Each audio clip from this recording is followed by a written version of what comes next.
Italy শাখার নতুন committee ঘোষণা করা হয়েছে। গত বুধবার রাজধানী রোমে কমিটি গঠনের লক্ষ্যে অনুষ্ঠিত কাউন্সিল অধিবেশনের সর্বোচ্চ ভোট পেয়ে সভাপতি পদে মুফতি অলিউল্লাহ ও সাধারণ সম্পাদক পদে হাফেজ মাওলানা সাইদ তালুকদার নির্বাচিত হন।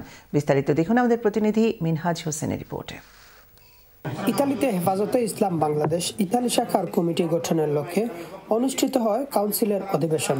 বুধবার রাজধানী রোমে অনুষ্ঠিত কাউন্সিলের সভাপতি মুফতি অলিউল্লাহ ও সাধারণ সম্পাদক পদে হাফেজ মাওলানা সাইদ তালুকদারের নাম আনুষ্ঠানিকভাবে ঘোষণা করা হয়।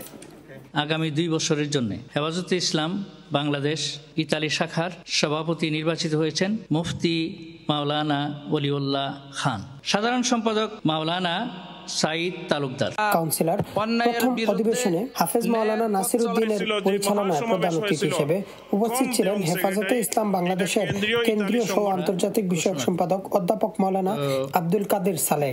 বিশেষ অতিথি ছিলেন বিশিষ্ট ইসলামিক চিন্তাবিদ ও কেন্দ্রীয় সহ আন্তর্জাতিক বিষয়ক সম্পাদক ডক্টর মাওলানা শোয়েব আহমদ ও মাওলানা গোলাম কিবরিয়া। আজকে আমরা হেফাজতে ইসলাম ইতালি গঠন করার জন্য আমরা এসেছি, আমরা সৌভাগ্যবান, আপনারাও সৌভাগ্যবান।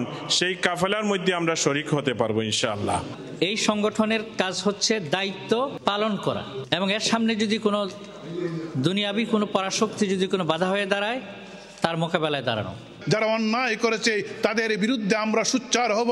দেশে বিদেশে আমরা যে যেখানে থাকি তাদের বিরুদ্ধে আমাদের কণ্ঠ বাজবে, এটা আমাদেরকে কেউ দাবিয়ে রাখতে পারবে না।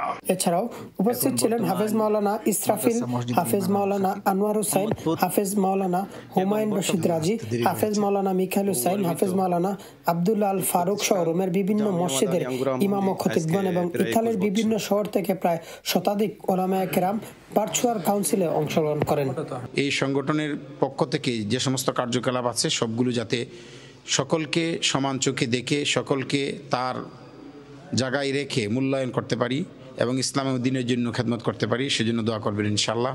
এই হেফাজতে ইসলামের বাংলাদেশের মতো একটা বিশাল সংগঠনের এই সামান্য যে দায়িত্ব আল্লাহ তাআলা দিয়েছে আপনাদের সকলের মাধ্যমে, এই দায়িত্ব যেন ইখলাসের সহিত আল্লাহর সন্তুষ্টির জন্য পালন করতে পারি, আল্লাহ যেন সেই তৌফিক দান করেন। নতুন নেতৃত্বকে প্রবাসী ধর্মপ্রাণ বাংলাদেশিদের পক্ষ থেকে শুভেচ্ছা ও দোয়া জানানো হয়। ইতালি থেকে Minhaj Hossain, channel S news.